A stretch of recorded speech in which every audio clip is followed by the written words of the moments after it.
장광천 목사입니다. 제가 우리 교회에 온 지는 3년째가 됩니다. 동사 기간 후임 목사로 청빙을 받은 다음에 2년간 동사를 한 다음에 그 다음에 제가 담임 목사로 위임 받은 지 3개월째 됐습니다. 또 이렇게 저를 초대해 주신 김철민 담임 목사님과 또 당의원 장로님들 또 모든 성도님께 진심으로 감사를 드립니다. 사실 우리 교회라고 제가 말하긴 하지만 그렇게 표현하면 안 되고요. 우리 교회입니다. 우리 교회. 이 와라는 게 come 와라라는 뜻도 있지만 사실 놀랍다. 대단하다. 이런 일이 있을 수 있나. 너무나도 기쁘고 감사하다. 이런 감탄사가 와입니다. 그래서 앞으로 우리 교회라고 하시면 안 됩니다. 우리 교회. 우리가 신앙생활 하면 하나님이 주시는 은혜로 말미암아 우리 가운데 하게 되는 그런 은혜의 감탄사가 있는데요. 그런 은혜의 감탄사가 이번 특세를 통해서 또 여러분의 신앙생활 이 교회 가운데 가득하기를 주님의 이름으로 축원합니다. 이처럼 이름이 참 중요한데요. 성경에도 이름이라는 것은 그 사람이 누구인지 또 그 사람의 삶의 모습이 어떠한지가 잘 나와 있습니다. 대표적으로 말씀을 드리면 야곱이라고 말할 수 있는데, 야곱은 바의 뒤꿈치를 잡는 자, 속이는 자라는 뜻을 가지고 있죠. 실제로 그는 자신이 원하는 것이라면 어떤 방법, 어떤 수단을 써서라도 얻어내려고 했었던 사람이었습니다. 그래서 그의 인생을 보면은요, 원하는 것은 결국은 얻었지만 어떤 삶을 살았냐면 나중에 자기 인생을 돌아보면서 험악한 세월을 살았다. 그렇게 고백하게 됩니다. 네, 하나님께서 그 야곱, 속이는 자를 바꿔주시는데 새로운 이름을 주셔서 바꿔주십니다. 어떤 이름이냐면 이스라엘, 하나님과 겨루어 이겼다라는 이름을 주시고, 이제는 야곱이 이스라엘이 될 수 있도록 하나님이 야곱의 삶을 다루시고 만지시고 이끌어 가시고 변화시키시는 것을 볼 수가 있습니다. 이처럼 성경에서 이름은 그 사람이 누구인지 그리고 그 사람이 어떤 삶을 살았는지를 아주 잘 보여주게 되는데요. 오늘 본문에는 우리가 잘 아는 한나라는 여인이 등장하게 됩니다. 여러분, 한나 너무나도 잘 알고 계시죠? 그런데 한나의 이름의 뜻이 무엇인지 알고 계십니까? 알고 계시지만 강사를 배려하는 마음으로 모른 채 하시는 것 같은데요. 한나의 이름의 뜻은 은혜, 은총이라는 뜻을 가지고 있습니다.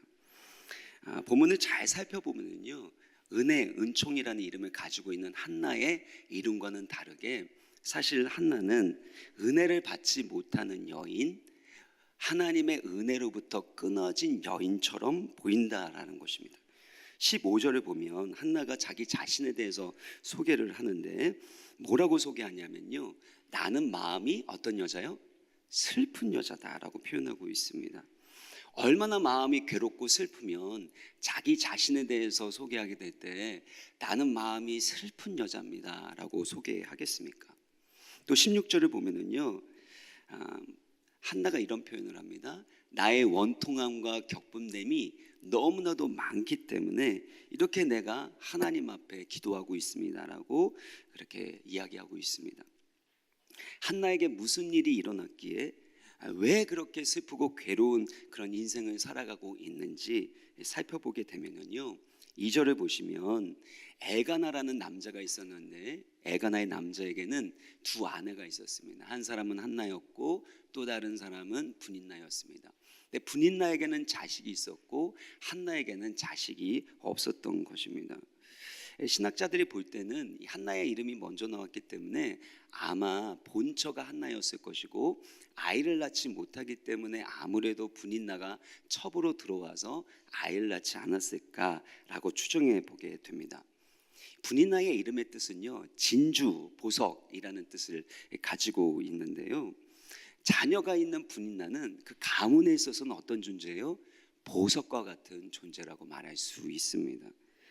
그러니까 브닌나는 그 가정에서 당시의 여인으로 할 수 있는 최고의 일을 했었던 것이죠. 그 가문을 이어갈 수 있는.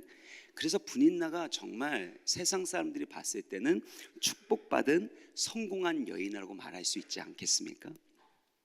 반면에 한나는 자녀가 없습니다. 고대 근동에서 자녀가 없다라는 건 단순하게 자녀가 없는 것이 아니라 신에게 저주를 받았다라는 뜻을 가지고 있습니다. 신에게 저주를 받았다. 실제로 5절과 6절을 보면은요, 여호와께서 그에게 임신하지 못하게 하셨다라는 표현이 2번이나 나옵니다.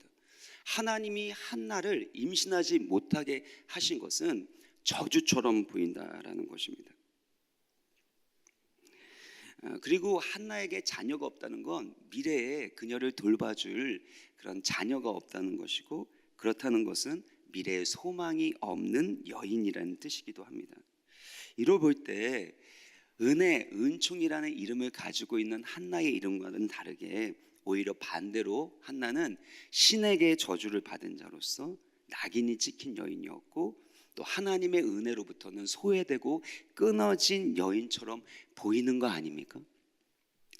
남들을 보면은요, 은혜 받아서 일이 잘 풀리는 것 같습니다. 승진도 하고 남의 자식들은 공부도 잘하고 장가 시집도 잘 가게 되는데, 왜 내 가운데 이런 은혜가 없어서 자식 문제, 경제적인 문제 이런 걸로 인해서 내가 고생을 해야 되나 라는 생각이 들 때 있지 않습니까? 나에게 무슨 문제가 있기 때문에, 내가 뭘 잘못했기에 이런 어려움을 겪어야 돼 라는 마음 가운데 원통함과 분노가 생길 때가 있다는 것이죠. 더욱이 7절을 보면은요, 그녀의 적수였던 분인나가 한나를 심히 격분하게 하는 것을 볼 수가 있습니다. 너무나도 괴로운데요, 누가 괴롭게 하냐면 멀리 있는 사람이 아니라 가장 가까이 있는 그 가족이 나를 괴롭게 하고 힘들게 하고 있다는 것입니다. 여러분, 우리 인생을 살면서 누가 제일 힘들게 합니까? 멀리 있는 사람이 아닙니다. 가장 가까이 있는 사람, 가장 나를 사랑해 줄 것 같은 그 사람이 사실은 나에게 가장 큰 상처를 주는 것이 우리의 인생이 아닙니까? 그렇다면 분인나가 한나를 격분시키고 괴롭게 한 이유가 무엇인지 여러분 알고 계시나요? 이 4절을 보면은요, 엘가나가 제사를 드리고 난 다음에 재물의 분깃을 나눠주게 되는데, 분인나와 모든 자녀에게도 나눠주는데, 한나는 특별히 사랑해서 5절을 보면은요, 5절을 보면 특별히 사랑해서 어떻게 해요? 갑절을 주고 있다라는 것입니다.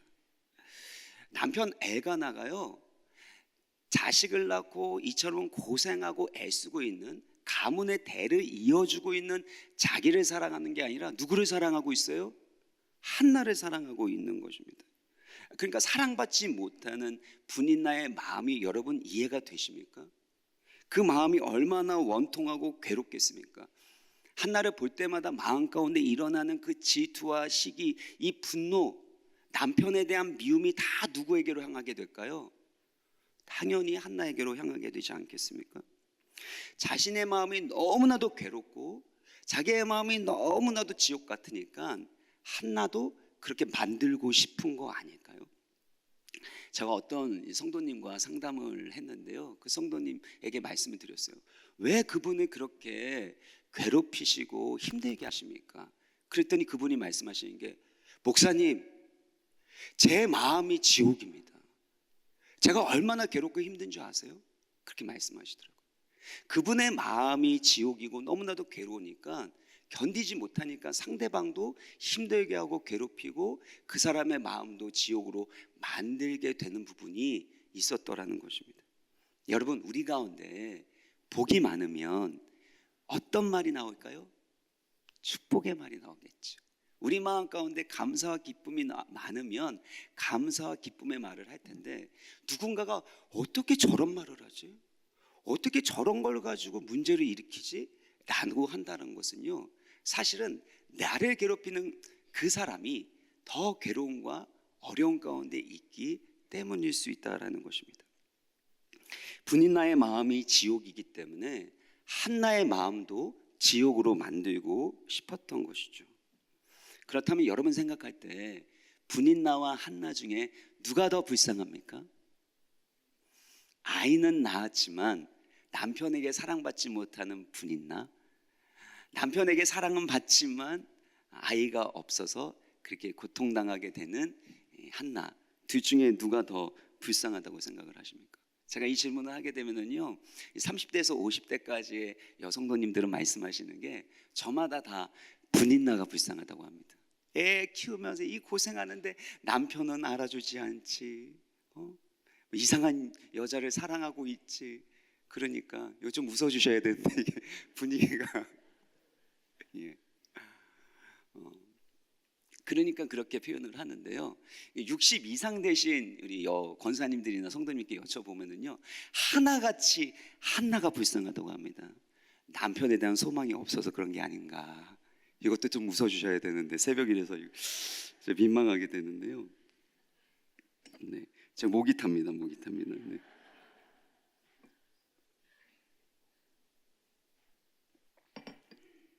그런데요, 남편 엘가나가 좋은 남편인 것 같아요. 한나를 위로합니다. 8절을 보시면요, 한나여 어찌하여 울며 어찌하여 먹지 아니하며 어찌하여 그대의 마음이 슬프냐, 내가 그대에게 10 아들보다 낫지 아니하냐.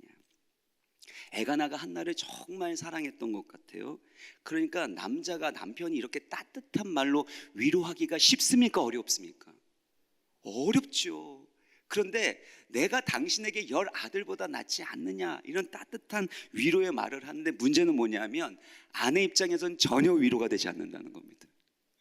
우리가 인생을 살아갈 때도요, 정말 귀한 너무나도 좋은 배우자가 위로해 준다고 하는데 그 위로의 말이 전혀 위로가 되지 않을 때가 있습니다. 심지어 사랑하는 자식들이 나를 위해서 어떤 일을 한다고 할 때도 그것이 전혀 내 가운데 위로와 소망이 되지 않을 때가 있다라는 것입니다. 우리 인생살이가 그런 것이죠. 근데 분인나 입장으로 한번 생각해 보세요. 분인나 입장에서 남편이 한나를 그토록 사랑하고 위로해주는 그 꼬라지를 보면 마음 가운데 뭐가 생길까요? 더 원통함과 분통함이 생기지 않겠습니까? 그러면 남편이 한나를 위로해주는 만큼 분인나는 누구를 괴롭히겠습니까? 한나를 괴롭히게 될 수밖에 없는 겁니다. 여러분, 우리 인생을 살아가면요, 구조적으로 그 관계 가운데 서로를 힘들게 하지 않을 수 없는 관계가 있는 거예요. 저도 동사기간 2년을 하게 되니까요, 만약에 그 관계 가운데 있지 않았으면 저랑 정말 잘 맞고 잘 지낼 수 있는 부목사님이 계시는데 그 목사님과의 관계가 껄끄러울 수밖에 없는 거예요.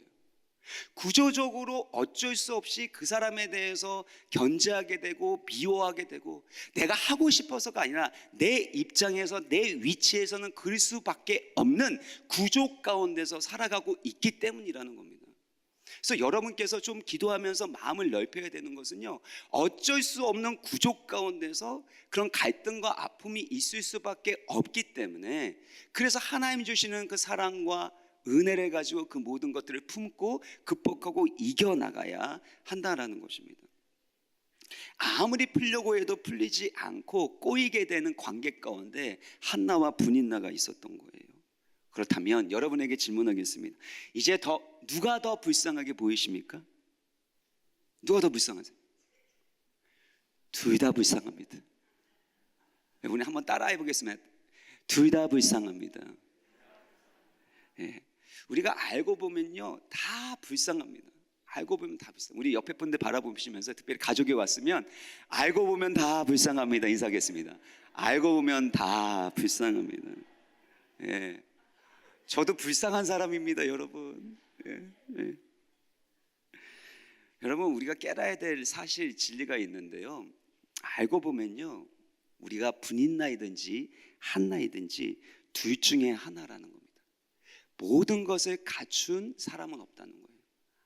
아이를 낳고 남편에게 사랑받는 한나와 같은 인생을 기대하지만 우리 모두는요, 다 분인나이든지 한나이든지 저마다의 고통과 애환을 가지고, 문제를 가지고 살아가는 존재들이라는 겁니다.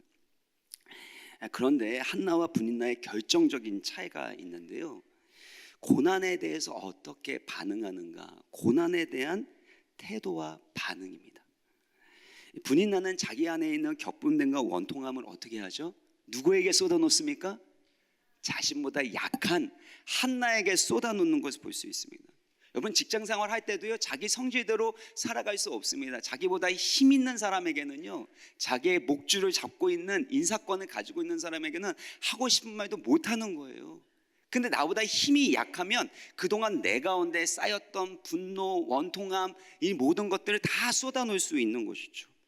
그러니까 분인나는 자녀가 있는 힘 있는 여인이었어요. 보석과 같은 존재였으니까 당시에 힘없는 한나를 괴롭히는 거예요. 내가 괴로우니까 너도 당해봐야 돼. 내가 남편에게 사랑받지 못했으니까 너가 그거에 대해서 책임져야 돼 라는 마음으로 인간적인 방법으로 문제를 해결하려고 했다라는 것입니다. 그러나 한나는 다릅니다. 15절을 보면은요, 15절 보면 여호와 앞에 내 심정을 어떻게 했다고요? 통했다라는 겁니다. 통했다라는 것이 쏟아놓다, 쏟아붓다라는 뜻을 가지고 있는 거예요. 그러니까 여기에서 이 에레미야 애가 2장 19절도 보면은요, 내 마음을 주의 얼굴 앞에 물 쏟듯 할지어다 라고 했는데, 이 물 쏟다라는 것이 결국에는 마음을 통했다라는 겁니다. 그러니까 한나는 자기 안에 있는 슬픔과 원통함과 격분됨을 누구 앞에 쏟아놨다는 거예요? 하나님 앞에 쏟아놨다라는 것입니다. 우리들의 삶은 어떻습니까? 분인나처럼 답답하고 너무나도 괴롭고 너무나도 억울하고 원통하기 때문에 그것을 주변 사람에게 쏟아놓지는 않습니까? 가장 가까이에 있는 가족들에게, 사랑하는 배우자에게 쏟아놓는 것이죠. 이 문제를 일으킨 원인 제공자라고 생각하는 그 사람에게 쏟아붓기 시작하는 것이죠. 내가 그만큼 괴롭기 때문에, 불안하고 두렵기 때문에, 일이 혹시나 더 잘못되진 않을까라는 불안함과 두려움 때문에 우리 마음 가운데 있는 것들을 사람들에게 쏟아놓지는 않습니까? 아니면 술 취한 여인으로 오해받았던 것처럼 술이나 아니면 세상적인 즐거움에 우리의 마음을 쏟아버리지는 않습니까? 근데 여러분, 분인나처럼 사람들에게 우리의 마음을 쏟아보면 어떻게 되나요? 달라지는 것들이 있던가요? 오히려 문제만 커지고 고통은 심해질 뿐입니다. 그러나 한나는 10절을 보시면은요, 우리 10절 같이 한번 읽겠습니다. 시작. 한나가 마음이 괴로워서, 한나가 마음이 괴로워서 어떻게 해요? 여호와께 기도하고 통곡했다라는 것입니다. 여러분 가운데 억울하고 원통한 일이 있습니까? 여러 가지 문제가 있습니까? 그때가 하나님 앞에 여러분의 마음을 쏟아놓는 기도의 시간이라는 것을 여러분 기억하셔야 됩니다. 어떤 고통스럽고 힘든 일이 있다 할지라도 하나님 앞에 쏟아놔야지, 사람 앞에 쏟아놓는다고 그 사람이 해주는 위로가 얼마나 가겠습니까? 한나와 분인나는요, 저마다 고통과 아픔이 있는 거예요. 그런데 다른 점이 있다면, 한나는 하나님 앞에 자신 안에 있는 모든 고통과 아픔을 다 쏟아놓는 기도의 사람이었다라는 것입니다. 근데 여러분, 그렇게 쏟아놓으면서 기도하는 것도 중요하지만요, 중요한 것은 화면에는 없지만 12절 성경을 보시면요, 한나가 어떻게 기도하냐면요, 여호와 앞에 오래 기도하는 동안에, 여러분, 응답받는 기도를 하기 위해서는 무엇이 필요하냐면 오래 기도해야 됩니다. 왜 우리가 응답받지 못할까요? 응답받을 때까지 오래 기도하지 않기 때문입니다. 한나는 본인 안에 있는 고통과 아픔을요, 한두 번 기도한 게 아니에요. 우리가 특세를 통해서 2주간 기도하는 것 가운데 하나님이 반드시 놀라운 응답을 우리 성도님들 가운데, 주의 뜻 성함교회 성도님 가운데 주실 줄 믿습니다. 근데 이 이후에도 계속해서 오랜 기간 응답 받을 때까지 기도해야 되는 기도 제목이 있는 거예요. 한두 번 힘들고 어려울 때 기도하는 차원이 아니라 응답 받을 때까지. 그래서 기도의 핵심은요, 응답 받을 때까지 오래 믿음으로 기도하는 겁니다. 그래서 예수님께서 항상 기도하고 무엇하지 말 것에 대해서 말씀하셨어요? 낙심하지 말 것에 대해서. 여러분, 기도하다 보면요, 때로는 응답 받기 전까지 낙심이라는 것이 찾아올 때가 있는데, 그때에도 낙심하지 않고 믿음으로 끝까지 기도해 가는 것, 이것이 너무나도 중요합니다. 특별히 여러분이 기도할 때, 제가 이돈 장로님을 참 좋아하는데, 그분께서는 어떻게 기도하셨냐면, 어떤 문제가 있으면 만만하게 보일 때까지요, 내 가운데 누군가가 정말 두렵고 힘들다라고 하면 그 사람을 위해서, 그 사람과의 만남을 위해서 기도할 때 그 사람과의 만남이 만만해 보일 때까지, 그 사람을 위해서 그 사람 용서하는 마음이 생길 때까지, 하나님 내 가운데 평강을 주실 때까지 기도하게 될 때 하나님 반드시 그 문제를 해결해 주실 뿐만 아니라 놀라운 응답으로 갚아 주심을 믿으시길 바랍니다. 그런가 하면 한나가 하나님께 마음을 쏟아놓으면서 기도할 때 아주 특별한 기도를 올려드리게 됩니다. 11절을 우리 같이 한번 읽겠습니다. 11절 시작. 선하여 이르되 만군의 여호와여, 만일 주의 여종의 고통을 돌보시고 나를 기억하사 주의 여종 잊지 아니하시고 주의 여종에게 아들을 주시면 내가 그의 평생에 그를 여호와께 드리고 삭도를 그의 머리에 대지 아니하겠나이다. 하나님께서 아들을 주신다면 그 아들을 하나님께 드리고 그 아이의 머리에는 삭도를 대지 않겠다라고 말하고 있습니다. 이것은 나시린으로 드리겠다라는 표현인데, 나시린은 구별된 자라는 뜻을 가지고 있습니다. 하나님의 소유로 올려드리겠다라고 표현하고 있습니다. 여러분, 아이를 낳게 되면은요, 기쁨과 행복을 그 아이를 통해서 누리고 싶은 마음이 있지 않겠습니까? 그래서 아이를 낳으면 어렸을 때 그 아이가 효도를 다 한다라는 표현이 있습니다. 아이 보고만 있어도, 특별히 손주나면 얼마나 이쁩니까? 그렇죠? 너무 예쁘잖아요. 근데 그 예쁜 아이를 하나님께 드린다라는 건, 이거는 인간적인 마음으로는 할 수 있는 일이 아닙니다. 사실 우리가 자녀들을 올려드린다고 하는데 이게 얼마나 어려운지 잘 알고 계시잖아요. 내 힘으로, 내 능력으로 안 될 것 같으니까, 그러니까 하나님께 올려드리는 거 아닙니까? 아이가 너무나도 말을 안 들고 내 가운데 힘들고 어려우니까, 주님 제 아들 아닙니다, 하나님 아들입니다, 올려드립니다, 이렇게 올려드리면 하나님이 그 기도를 받으시고 아이가 갑자기 좋아져요. 그러면 다시금 하나님은 제 아들입니다, 이렇게 하지 않습니까? 그러니까 그만큼 하나님께 올려드리는 게 어렵기 때문에 올려드렸다 끌어놨다, 올려드렸다 끊어놨다, 이게 우리의 모습이잖아요. 근데 한나는 하나님의 아들을 주시면 온전하게 하나님의 아들로 올려드리겠다라고 서원하고 있습니다. 어떻게 한나가 그렇게 할 수 있었습니까? 그 이유는 한나가 하나님과 심정이 통하는, 마음이 통하는 기도를 올려드렸기 때문입니다. 15절을 보면은요, 여호와 앞에 내 심정을 통한 것뿐이오니, 여기서 심정이 통했다라는 건 마음과 마음이 통했다라는 뜻을 가지고 있는 것이겠죠. 이 번역이 아주 잘된 번역입니다. 그런데 히브리 원어는 무슨 뜻이라고 했습니까? 이 통한다라는 게 쏟아 붓는 거라 그랬죠. 처음부터 하나님과 마음이 통한 것이 아니라 한나는 하나님 앞에 마음을 쏟아 놓으면서 기도한 거예요. 본인 안에 있는 원통함과 억울함과 격분됨을 하나님 앞에 쏟아놓으면서, 다 쏟아놓으면서 기도했더니 그때 하나님의 마음이 부어지기 시작했다라는 겁니다. 우리가 하나님 아버지의 마음을 품기 위해서, 하나님의 뜻이 우리의 삶 가운데 이루어지기 위해서 필요한 것이 있다면, 우리 안에 있는 모든 것들을 하나님 앞에 쏟아놓는 기도를 드리게 되어질 때, 그때 하나님께서 하나님의 마음을 부어주신다라는 것입니다. 여러분, 우리가 호흡을 할 때도 마찬가지예요. 호흡을 할 때 호흡을 그냥 최대한 들여 마셔보세요. 얼마 못 들어 마십니다. 근데 최대한 내뱉어 보세요. 나의 숨으로 한번 해보겠습니다. 더 하세요. 더. 이제 들어 마셔보세요. 엄청 많이 들여 마셔지죠. 그러니까 얼마만큼 우리가 산소를 들어 마실 수 있는가라는 건 얼마만큼 내쉴 수 있는가, 내 가운데 있는 나의 숨을 얼마만큼 내쉴 수 있는가에 달려 있는 겁니다. 그러니까 우리가 기도할 때요, 우리 안에 있는 모든 부정적인 것들, 슬픔과 아픔과 두려움과 근심들을 다 하나님 앞에 내쉬듯이, 다 토해내듯이 해나가게 되어질 때 비워진 우리의 마음 가운데 하나님의 마음이 부어지는 줄 믿습니다. 하나님의 말씀이 우리 가운데 들어오기 시작하는 거예요. 본문의 배경인 사사시대는 영적인 암흑기, 영적인 불임기였습니다. 사사기 21장 25절 보면 그때에 이스라엘의 왕이 없으므로 사람이 각기 자기의 소견에 오른 대로 행하였습니다. 자기 소견에 오른 대로 자기 욕심대로 행했던 영적 타락의 시기를 살고 있었습니다.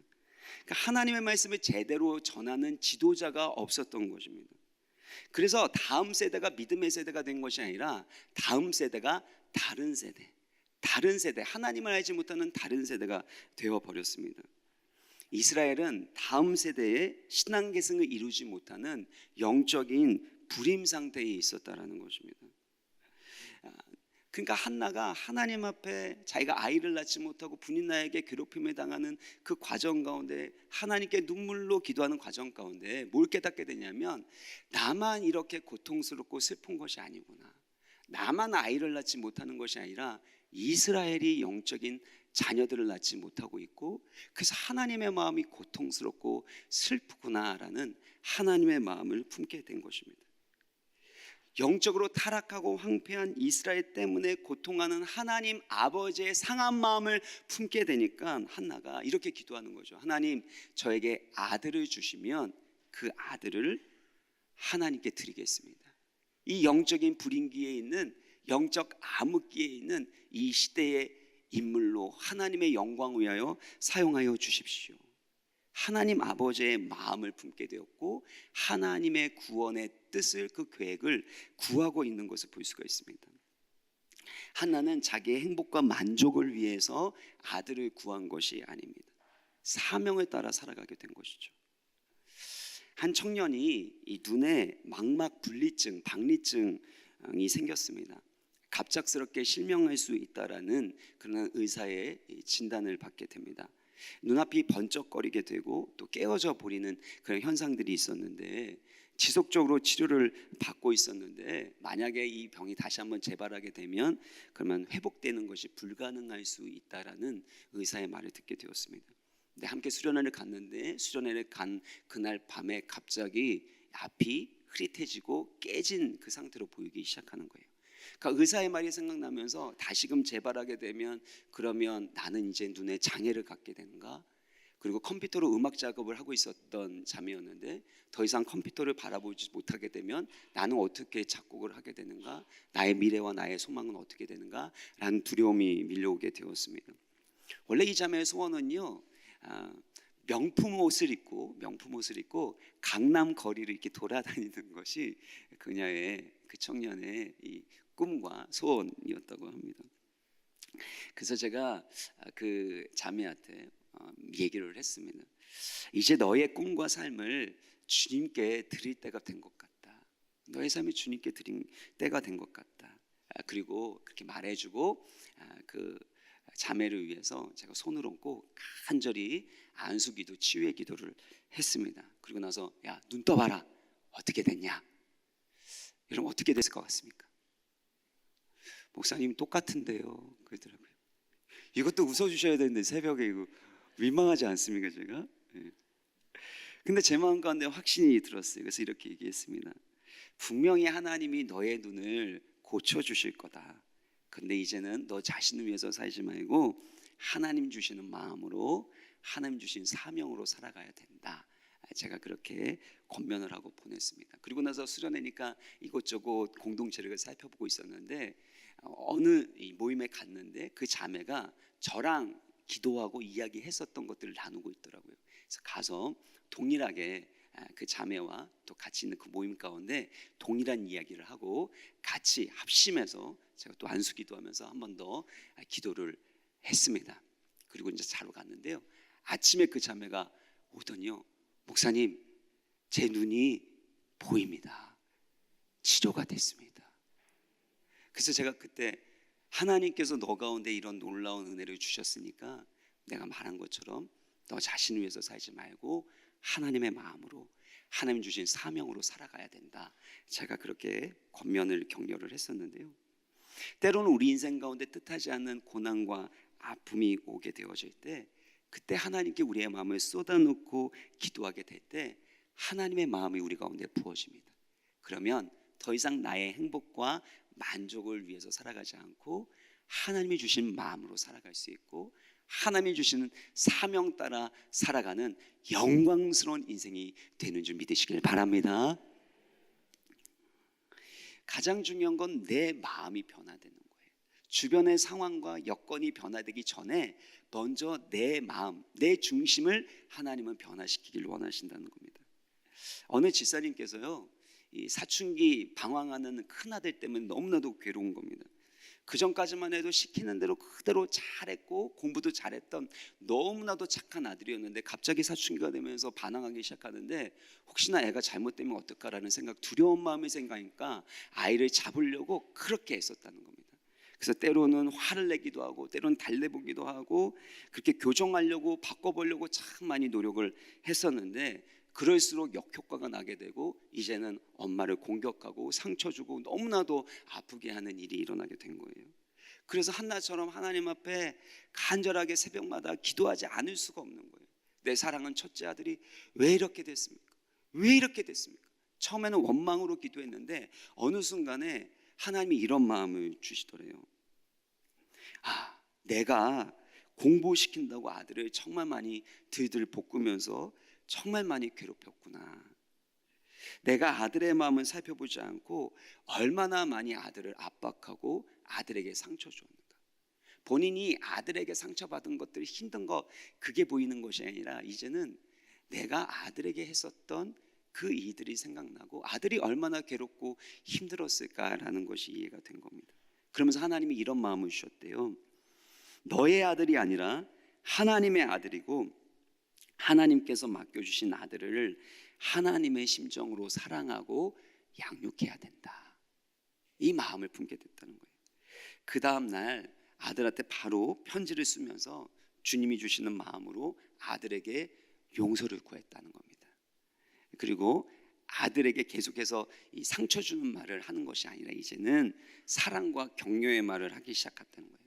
엄마가 달라지니까 엄마의 마음이 달라졌죠. 엄마의 말이 달라졌죠. 그러니까 아들이 조금씩 변화되기 시작했고 지금은 학업이나 신앙적인 면에 있어서도 아주 훌륭한 그런 청년이 되었는데요. 이 집사님도 제자 훈련을 받고 또 이렇게 소그룹을 섬기는 순장으로 사역하고 계시는데 그 집사님이 하셨던 말이 전 마음 가운데 계속해서 남습니다. 내 아들이 아니라 하나님의 아들입니다. 지금 사랑하기에도 부족한 시간이라는 마음이 들었습니다. 그래서 하나님의 마음으로 진짜 사랑하려고 힘썼습니다. 사랑하기에도 부족한 시간이거든요. 사랑하기에도 부족한 시간이라고 느껴지니까 이제는 어떻게 하면 아들을 사랑할까? 아들을 하나님 아버지의 마음으로 사랑하는 마음으로 무슨 말을 해야 될까? 어떤 행동을 해야 될까? 어떤 눈빛으로 바라봐야 될까? 그것에 집중하다 보니까 결국엔 본인이 변화됐을 뿐만 아니라 자녀가 변화되었다는 것입니다. 사랑하는 여러분, 기도라는 것은 하나님께 우리의 마음을 다 쏟아놓게 될 때 하나님과 친밀한 소통을 하게 되는 겁니다. 그러면 하나님의 마음이 우리 가운데 부어지는 거예요. 하나님의 마음이 우리 가운데 부어지게 되면 하나님의 뜻을 알게 되고 하나님의 뜻에 순종하게 될 때 놀라운 하나님의 기적 같은 역사가 우리의 삶 가운데 이루어지는 줄 믿습니다. 그래서 환경과 여건을 바라보는 게 아니라 내 마음을 바라봐야 돼요. 주님, 내 가운데 하나님의 마음이 부어지게 하여 주옵소서. 문제가 해결되기 내 집중하는 것이 아니라 빨리 이 문제 해결해 달라고요. 이게 아니라 이 문제가 해결되기 위하여 주님 나를 먼저 변화시켜 주옵소서. 하나님의 마음을 품게 하여 주옵소서. 그래서 주의 뜻 성암교회 모든 성도님들 하나님 아버지의 마음을 품는 기도의 사람 되시기를 주의 이름으로 축원합니다. 마지막으로 좀 살펴볼 것이 있는데요. 한나가 구약 성경에서는요 유일하게 여호와의 집에서 기도한 여인으로 기록되어 있다는 겁니다. 한나만이 여호와의 집에서 기도한 유일한 여인이었습니다. 그러니까 한나가 기도의 여인이라는 것을 강조하고 있는 것이죠. 근데 여러분 생각해 보세요. 만약에 한나에게 자녀가 있었어요. 그렇다면 한나가 이처럼 기도했을까요? 남편에게 사랑을 받고 있죠. 자녀가 있습니다. 부족함이 없는데 고통과 아픔이 없는데 무엇하러 새벽에 나와서 특세를 합니까? 여러분, 특세에 나와서 기도하시는 분은 두 종류입니다. 하나는 하나님 사랑하시는 분들, 또 한 분들은 삶의 여러 가지 문제와 어려움이 있기 때문에. 한나는요, 만약에 자녀가 있었더라면, 아픔과 고통이 없으면 자기 행복과 자기 만족을 위해서 살아가는 자기 중심적인 여인이었을 겁니다. 근데 자녀를 낳지 못했을 뿐만 아니라 이 천적이라고 말할 수 있는 분인나가 한나를 괴롭혀 주는 거예요. 한나를 괴롭혀 주니까 한나가 기도하지 않을 수가 없게 되는 것입니다. 사랑하는 여러분, 우리 인생 가운데 우리를 괴롭히는 사람 있지 않습니까? 천적과 같은 사람이 있지 않습니까? 반응을 해주셔야 되지 않겠습니까? 천적이 꼭 있어요. 어디를 가든지 있더라고요. 심지어 저는요, 이런 경험도 했습니다. 저랑 동역자였는데 그 동역자에게 천적이 있는 건 결국엔 하나님이 우리를 하나님의 사람으로 빚어가시는 수단이야, 천적도 은혜야 라고 말했던 그분이 저를 힘들게 하시더라고요. 저희 천적이 되더라고요. 그 우리 인생 가운데 천적이 없으면 너무나도 좋겠죠. 분인나가 없으면 좋겠지만 하나님이 우리 가운데 분인나를 붙여주신 이유는 무엇일까요? 우리로 하여금 기도하게 하시는 겁니다. 나의 인간적인 마음이 아닌 하나님 아버지의 마음으로 살아가기를 원하시는 것입니다. 그리고 한나가 기도하지 않았더라면 사무엘이 태어났을까요? 그녀가 낳았던 자녀가 사무엘로 이 민족을 살리게 되는 하나님의 구원의 역사를 이루게 되는 사무엘이 될 수 있었을까요? 한나 가운데 있었던 그 고통과 그 원통하고 억울한 그 일 때문에 하나님은 한나로 하여금 기도하게 하시고 한나로 하여금 하나님의 마음을 품게 하여 주셨을 뿐만 아니라 사무엘을 주셔서 그 사무엘을 통해서 하나님의 놀라운 구원의 역사를 이루어 가셨다라는 것입니다. 이게 은혜예요. 은혜가 없어 보이는 가장 고통스러운 신의 저주를 받은 것 같이 보이는 그 한나가 결국에는 더 큰 하나님의 은혜를 받도록 하나님께서 붙드시고 인도하고 계셨다라는 것입니다. 사랑하는 여러분, 우리 인생 가운데 기도할 수밖에 없는, 왜 주님 내 인생 가운데 이런 눈물이 있습니까? 왜 다른 사람처럼 인생이 풀리지 않고 어려움이 있습니까? 왜 내 가운데 이렇게 은혜가 없는 거예요? 라는 생각이 들 때 하나님은 더 큰 은혜를 우리 가운데 부어주시는 줄 믿습니다. 더 큰 은혜를 주시는 하나님. 그래서 한나는 은혜의 사람이었던 거예요. 그 이름처럼요.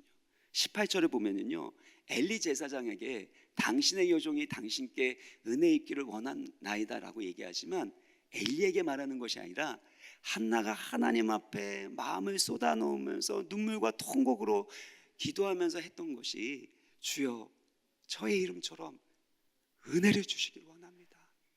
주님 은혜를 주시길 원합니다. 그렇게 하나님의 은혜를 구했을 때 하나님의 더 큰 은혜가 부어지게 된 거죠. 저는 이 장면에서요, 분인나를 생각해 보는데 분인나가 너무나도 불쌍해요. 왜냐하면 사무엘상 2장 21절 보면 나중에 사무엘 뿐만 아니라 새 아들과 두 딸까지 주신 거예요. 새 아들과 두 딸까지. 그리고 아이 사무엘은 어디에서 자라요? 여호와 앞에 자라니까 나중에 민족의 가장 위대한 지도자가 되는 거예요. 그러니까 분인나 입장에서는 남편의 사랑도 못 받았죠. 근데 한나가 사무엘을 낳았는데 사무엘이 민족의 지도자가 됐어. 그리고 새 아들과 두 딸까지 낳았어. 누가 제일 괴로울까요? 분인나가 제일 괴로운 거죠. 그러니까 우리 인생 가운데 힘들고 원통하고 억울한 걸요, 분인나처럼 인간적인 방법으로 내가 뭔가를 교정해보고 바꿔보겠다고 하면요, 결국에는 분인나처럼 그런 인생이 될 수밖에 없다라는 것을 성경은 계속해서 보여주는 거예요. 근데 한나처럼 하나님 앞에 마음을 쏟았고 그리고 하나님의 심정으로 하나님의 마음으로 그렇게 기도하게 되어질 때 하나님은 우리가 생각하는 것이나 기도하는 것에 더욱 넘치도록 응답하여 주시는 풍성하신 하나님이신 줄 믿습니다. 우리 에베소서 3장 20절의 말씀 같이 읽어보겠습니다. 시작. 우리 가운데서 역사하시는 능력대로 우리가 구하거나 생각하는 모든 것에 더 넘치도록 능히 하시리에게. 할렐루야. 우리 가운데 역사하신 능력대로, 우리 가운데 부어주시는 하나님의 마음으로 우리가 구하는 것이나 생각하는 모든 것에 더욱 넘치도록 하실 하나님의 이름을 찬양합니다. 하나님이 우리를 얼만큼 사랑하십니까? 독생자 예수 그리스도를 주실 만큼 사랑하십니다. 자기 아들을 아끼지 아니하시고 우리 모든 사람 위하여 주시니가 어찌 그 아들과 함께 우리에게 모든 것을 주시지 아니하겠느냐. 독생자 예수 그리스도를 주실 만큼 사랑하시는 하나님 아버지 앞에 여러분의 인생의 모든 문제들을 다 내고 여러분의 모든 마음들을 쏟아놓고 기도하게 될 때 하나님의 마음이 부어지기 주의 이름으로 축원합니다. 하나님의 능력이 임하기를 주의 이름으로 축원합니다. 그래서 우리가 구하거나 생각하는 모든 것에 넘치도록 응답하여 주시는 더 크신 은혜를 주시는 하나님의 응답으로 기쁨과 감사와 감탄사가 넘치시기를 주의 이름으로 축원합니다. 기도하시겠습니다. 아버지 하나님, 우리 인생 가운데 때로는 우리의 힘과 능력으로 해결할 수 없는 원통하고 억울하고 힘들고 고통스러운 일들이 있습니다. 분인처럼 인간적인 방법으로 해결하지 않게 하여 주옵소서. 사람에게 쏟아놓지 않게 하여 주옵소서. 한나처럼 하나님 앞에 쏟아놓는 오랫동안 응답 받을 때까지 기도하는 한나와 같은 기도의 사람 되게 하여 주옵소서. 그럴 때 하나님의 마음이 우리 가운데 부어지게 하여 주옵시고, 하나님의 심정을 품고 기도하게 되어질 때 나의 이기적인 마음으로 살지 아니하고 하나님의 마음으로 하나님 주신 사명으로 살아가게 하여 주심으로 말미암아 주님 사무엘을 응답받는 복을 얻게 하여 주옵소서. 민족을 살리고 하나님의 구원의 역사가 일어나는 더 큰 은혜 받게 하여 주옵소서. 그리고 새 아들과 두 딸까지도, 아버지 안에 구하지 않은 새 아들과 두 딸까지도 플러스 알파로 응답하여 주시는 존귀한 삶이 될 수 있도록 주여 베풀 만한 자비와 은혜를 베풀어 주옵소서. 우리 가운데 하나님 아버지의 마음을 부어주시고 우리 가운데 역사하신 능력대로 우리가 구하는 것이나 생각하는 것에 더욱 넘치도록 하실 예수 그리스도의 이름으로 기도합나이다. 아멘.